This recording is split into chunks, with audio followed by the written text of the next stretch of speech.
This is lecture 9 in John, Contemplative Theologian. I'm dealing with John 11 today. It's a very complex chapter that can be read at various levels, but I want to touch on, in John 11, Lazarus, Mary, Martha, Caiaphas, who are we? And a way of reading John 11 that can be read literally or allegorically. And in reading something allegorically, there can be what's called the Allegoria Facti tradition, or the Allegoria Verbi tradition. And I want to touch on the two of those and how the early church has been very wary of the Verbi tradition in allegory, but very respectful from the Allegoria Facti one. I'll explain all this as I go along. Before I start, I'm going to come back briefly again to the differences between the literal historic approach to a text and the typological, the tropological, the anagogical. I'm going to use four analogies here that you'll often see in terms of different writers when they look at the text. One reflecting the literal, grammatical, historical, and the other variations of the allegorical. So, four analogies very briefly. An orange has a rind. That's often seen as the external, the empirical. You peel the orange and you have the sweet juice inside. The literal, the allegorical. It's not either or in any way whatsoever. You have an acorn. There is the shell, which is the literal, seen by the senses. There is the kernel, which is the tasty element. And so it's neither either or. It's just when you crack the shell, you get to the kernel. You peel the rind, you get to the orange. So when you peel back the literal, historical, grammatical, linguistic, you get to something yet deeper. That is, if a person wants to go there, something more sweet and more nourishing. You crack the shell, you get to the kernel. And it is the shell, which is the external. The kernel is the internal meaning of the text. A tree trunk.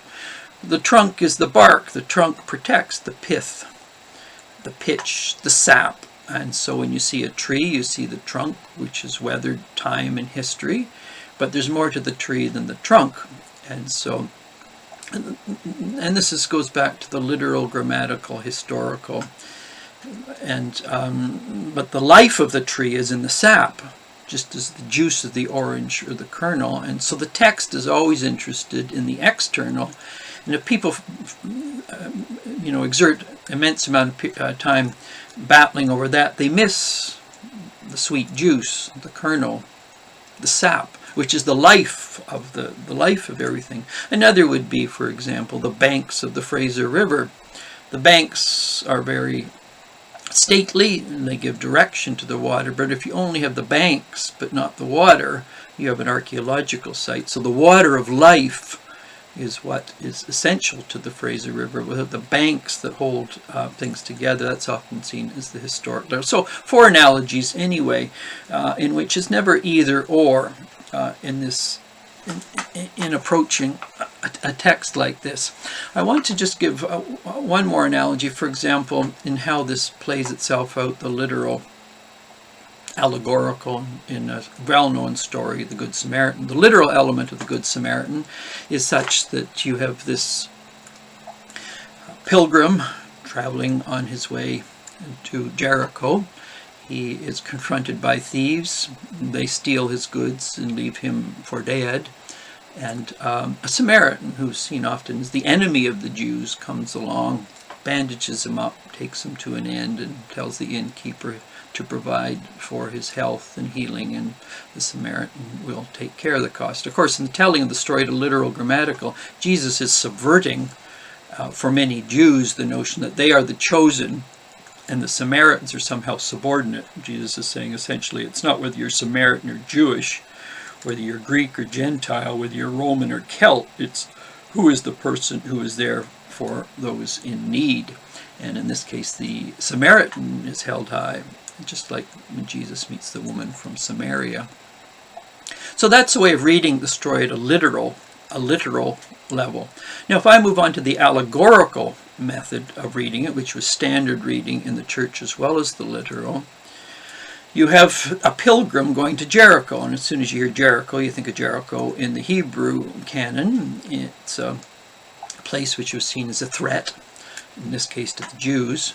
But why is this particular person going to Jericho? Jericho was seen mythically as a place of desires that were going in the wrong direction, a place of amusements and titillation that could never fulfill the human soul, a place of multiple distractions that could not in any way in a long term sustain. It was a shifting, moving place like the clouds itself. And so this pilgrim is going to Jericho, but why is he going to Jericho? Because it's not the place of soul health, soul healing, depth, place of inner center or stillness of soul. So on his way to going to a place which in the long run is only going to disappoint, betray him, he's felled by, in the literal story, thieves. Now who are the thieves? Well, the thieves are the vices. The thieves is the ego. The thieves are the false self. In which a person they think they're free, but they're in fact victimized by misguided desires and affections and longings, and so they're as it were dropped on the ground. So they're going to the wrong place for meaning and purpose. So the very desire to go there is problematic, and then the vices within, which are products of the misguided ego, in a sense, rob the pilgrim. So who comes along at this place? Well, in obviously the literal story, you have two people coming along, in this case Jews, who bypass them. So in the allegorical version, you have religious people. Come. They're too busy, though. They're too busy whether to spend time with this person who, in that sense, is like the prodigal son or the prodigal daughter. Then comes the Samaritan. So who's the Samaritan in this allegorical read? It's Christ. So Christ comes along and meets people who've made choices that lead to dead ends, cul-de-sacs. And rather than condemning, rather than judging, Christ bends down and picks up the injured soul, the bruised soul of the person who has not thought deeply or meaningfully about what choices are worth making, in the sense they themselves are dropped on the trail of life because they have not been aware of the darkness, the shadow within them. And so Christ, rather than judging, comes and picks up the pilgrim who is suffering the consequences of bad decisions, and rather than judging, he takes them to the inn. And what is the inn? The inn, in an allegorical approach, is the church. So Christ picks up one and all on their all too human journey as they live with the consequences of problematic decisions. They themselves are not fully capable of rerouting or rethinking how that's going to be done in thought, word, and deed.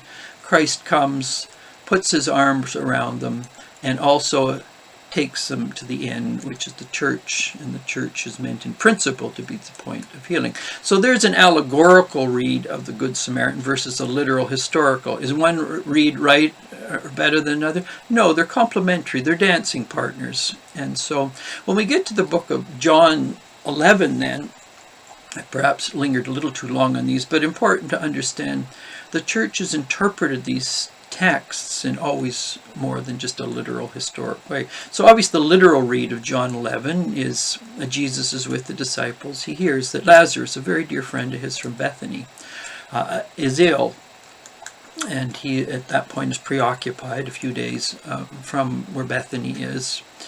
Interesting, important, etymologically, Bethany means the house of welcome, the house of hospitality, or it also means the house of figs. And of course, figs are many little seeds all held together, which are nourishing for the soul. And so when we look at the etymological element, which I'll come back to a little later, the relationship between Bethany and Jerusalem, it's very important to understand the etymological roots and what they mean for an understanding of the self. So literally Jesus then lingers, and of course he hears that Lazarus has died, but he makes his way to Bethany, and Martha comes dashing out, says, "Don't you understand? Our brother has died. You could have come. Why didn't you come? Why did you linger? Why did you hover? We needed you. You weren't there when you needed." He says, "Don't worry, I will find my way there." And finally the encounter with, he makes it to Bethany, discovers that Lazarus has been dead for 4 days, and he goes to the tomb, and then of course the story of the resurrection motif, and Mary is important in all this. And of course the Sanhedrin is hearing about, and Caiaphas the high priest says, if this continues, obviously Rome is going to be looking on. Imperial power and does not like crowds beginning to follow a messianic figure. We got to deal with this guy pretty quick, or we ourselves are going to suffer the consequences of it. That's the literal read of the story itself. And so, in what seems to be, in one sense, Jesus' insensitivity to Mary and Martha, and lingering and hovering and not being and hastening there as Lazarus was on his way out. Now, the allegorical read of John 11 is a little more complicated, because in that sense we are all Lazarus, we are all Marys, we are all Marthas, and we can all at times slip into the Caiaphas role as well. What's going on with Jesus in terms of the death of Lazarus? Okay, and why the hesitation in moving? Well, within significant elements, certainly of the Christian tradition, there are various levels of the soul. There's the physical level, there's the psyche, well, the sarx, psyche, and pneuma.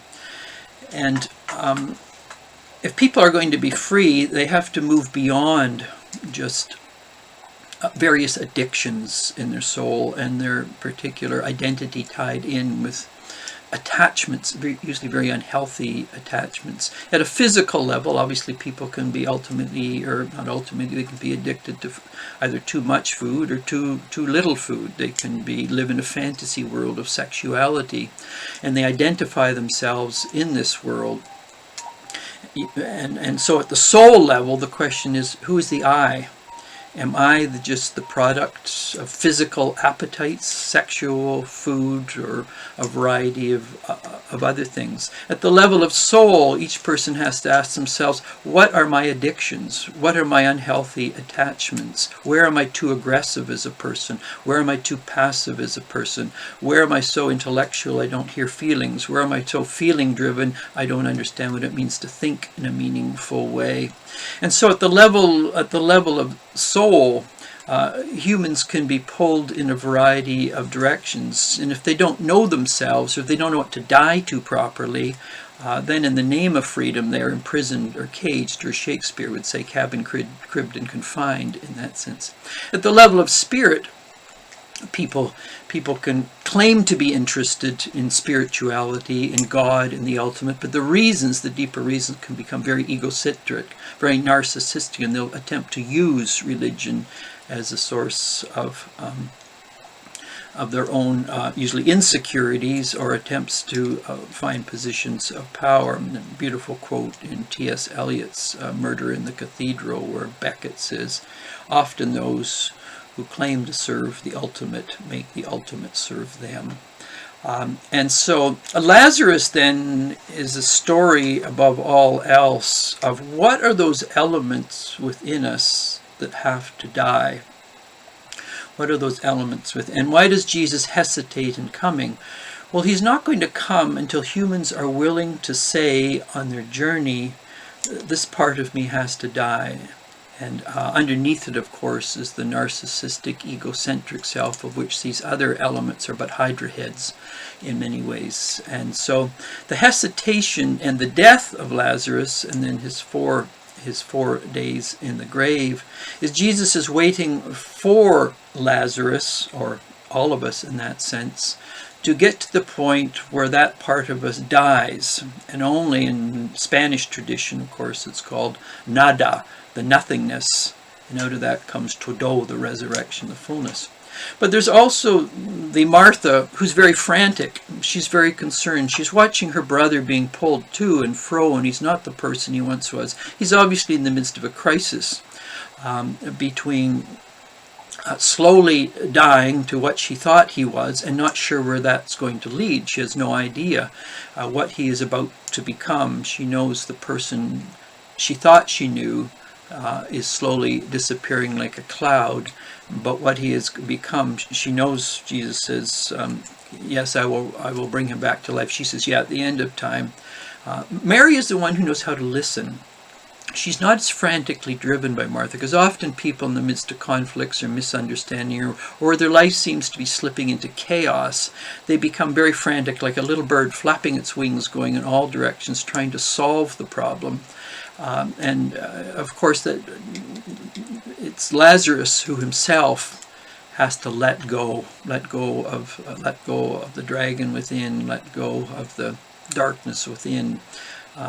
Let go of the shadow within, and until he dies, then the resurrection cannot take place. So Mary is the one who is much more willing to wait, not as active in Martha's trying to solve the situation, because in one sense the situation cannot be solved until Lazarus himself is willing to die to certain misdirected desires of body, soul, and spirit. And so Jesus hesitates. And it's not that Jesus is insensitive, but he's acutely aware that the time of resurrection only follows from the death of the false self, which is not the true self. He only turns up when it becomes clear that Lazarus, as it were, he has, and Lazarus just means God helps, God assists a Lazar. In that sense. And so Jesus then comes at the point when Martha cannot solve the situation, Mary cannot solve the situation, and Lazarus himself has reached the point of letting go, of releasing who he thinks he is, but he is not, and having to die to that, and going into the darkness. Of course, the tomb is the place of darkness. This is the Jonah story, of course, in the whale. It's the death resurrection motif that you find in Harry Potter, who has to die. Gandalf, who has to die in his confrontation with the Balrog. He goes from Gandalf the Grey to Gandalf the White. In Star Wars, for example, Anakin Skywalker, for much of his life, he is Darth Vader, as a result of a variety of poor decisions, and it's only at the end, as he is dying, that he becomes himself Anakin again. Obi-Wan Kenobi's willing to die to set friends free. Kylo Ren is willing to die to save. So you have this death resurrection, and in all the great literature, as in all the great movies, you inevitably get people either exert their power, don't deal with their hurts, their pains, their betrayals, their addictions, their anger, their cynicism, their skepticism, their vindictiveness. If they're not willing to deal with that, they go down a dark route, a dark side, and until they're willing to go into, as it were, the grave, and let all of that go, they'll never resurrect into their new being. So Jesus only comes to Lazarus once there's a true sense that, in fact, he's been in the darkness for the 4 days. That old self is now gone, and the new Lazarus can now be called forth into his new being. And so it seems rather, for many who just, of course, in the story, or looking at it literally, Lazarus has died. The physical Lazarus is dead. He's been in the tomb for 4 days. And why didn't you come, Jesus, quicker? You could have saved him. Jesus, at one level, seems to be, he wasn't there. In fact, he was there. He was there all the time. But Lazarus had to come to the point in which he died to what he was not, went into the darkness, and in the darkness with the stone closed, it was out of that the old Lazarus was no more, and the new Lazarus emerges as the stone is pulled back and he comes into the light as his new being, taking off the death clothes and emerging into his new being. And so the fluttering Mary, of course, who seems to be attempting to solve the problem, that doesn't work. Mary is the one who is much more contemplative in orientation, not as driven, but obviously anxious. It's her brother. He's died. How could she not feel the pain, the agony, the suffering of one she loved? Very touching, obviously, in the story. It says Jesus wept when he sees, because Bethany was the place where Jesus would go to be comforted, because Jerusalem, and remember in this John 11, he's going at Passover. We've looked at this earlier. Passover was always the symbol of Jewish liberation from the bondage of Egypt, which is allegorically, of course, the bondage of the false self with all its amusements, entertainments, titillations, distractions, and being free from all that to move towards the New Jerusalem, or the Jerusalem of new being, allegorically. And so there is this tension then, and so you get the Passover. Okay, so Passover, new life; resurrection, new life. Jesus talks about the danger of walking in the darkness versus the light, and what happens when people slip into the darkness. He's trying to, as he brings the light to a situation rather than people being clouded in darkness. And of course what's happening, Caiaphas is there. And as I mentioned earlier, we must always be sensitive to the Sanhedrin and the struggle of the Sanhedrin. Caiaphas was very concerned with order, with stability, with making sure the Jews were not going to be very much the victims of a Roman imperial military presence. And if many people started following Jesus, it would threaten order and stability, not only for the Jews, but for Romans themselves. And so Caiaphas is caught in this difficult place, and anyone who's concerned and in a position of leadership, as Caiaphas was that year for the Sanhedrin, his concern is, how do we maintain stability, predictability from slipping into chaos, and then particularly when being challenged by a prophetic figure, a figure that's drawing thousands of people. Similar to Sophocles' Antigone, you get Creon is responsible for order, stability. Antigone, the female protagonist, is saying order and stability must always be subordinate to moral integrity. And so you get the clash of order, stability, moral integrity in something like this. But sometimes moral integrity leads to chaos momentarily, so a more profound order emerges. So the Caiaphas within anyone can exist as well. And so that you have the four figures in this very, very much at work. And so in terms of an allegory of fact versus an allegoria verbi, which sort of the verbal allegories are ones you will find often: Gnostic speculation about the planets and speculation about the stars and what that means for the human soul, its life direction, its fate, or numerology you get in Pythagoras, and what the relation status is the human soul. And it's a lot of speculation about something that cannot be verified or falsified, whereas allegoria, the allegoria facti, or the fact of good allegory, attempts to direct and speak meaningfully to the humanity on its journey, and what must die, what must be let go of in terms of misguided affections, desires, attachments, addictions. As I mentioned earlier, many people go through life and they'll have disappointments, betrayals, idealism, thwarted. In many ways they can slip into cynicism, anger, bitterness, toxins can get into the soul. All these things, and even good people that seemingly Lazarus, who are living, seems to be living, a good friends of Jesus, still issues that have to be faced. Even goodness can be a temptation. Beauty can be a temptation. Truth can be a temptation, which humans can use, and it can distort them on the journey. And so there is the subtle and crude nature of dying. Obviously, in John 11, there is the story of Lazarus literally dying.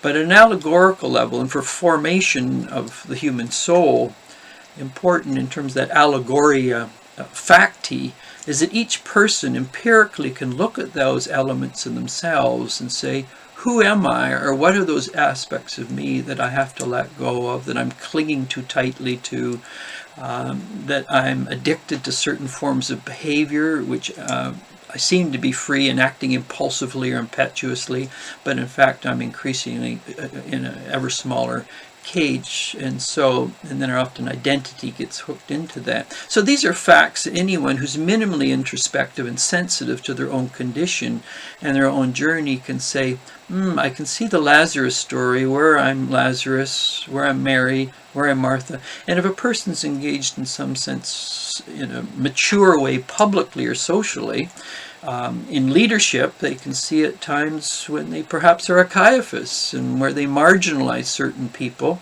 because of the threat to the order or to their group or to their clan or to the little, as I've mentioned earlier, the little stone houses they built. So you end up stoning people who don't fit within the little houses of thought that we have built. And so John 11 is very, very much, or can be read at various levels. And as I mentioned earlier, there is these analogies of the literal, the allegorical, the skin, the orange, the acorn, the shell, the nut, the trunk of a tree, the Good Samaritan story. And then as John 11 is unpacked in terms of what's the juice, the sweet juice of the insights that are, they speak to us factually if we have ears to hear and eyes to see. How can we be Martha at times, flapping and fluttering because of a unpredictable situation in which we don't quite know how to deal with, a pretty tragic situation, but there are many other chaotic situations in life. There's the Mary, which tries to slow down and just, when called, listen, has attentive ears of the soul. And then there's the Caiaphas as well, depending on how a person moves from the purely personal and relational nature of the journey to increasingly the public element of the journey and how that is handled. So John 11 has many, many layers. And of course, as I mentioned, there's the Passover metaphor, which is again at work. There's the darkness, light story, which is, and Jesus increasingly, and Bethany, as I think I mentioned, is etymologically it means the house of welcome, the house of warmth, the house of figs, which all these different parts come together to form something nourishing. Versus Jesus, the Jerusalem, which is meant etymologically to be the place of peace, becomes his place of comfort. So each person on their journey, if they're maturing, inevitably is going to be in conflict with powerful interests, politically, religiously, educationally, a whole range of levels. Who are those each person goes to for comfort? The Bethany, in that sense. And how does each person, as a Lazarus, and they're dying, how does God help them? Because the word just means God helps, resurrect them into their new level of being. And what is the nature of that resurrection, transformation, and deification?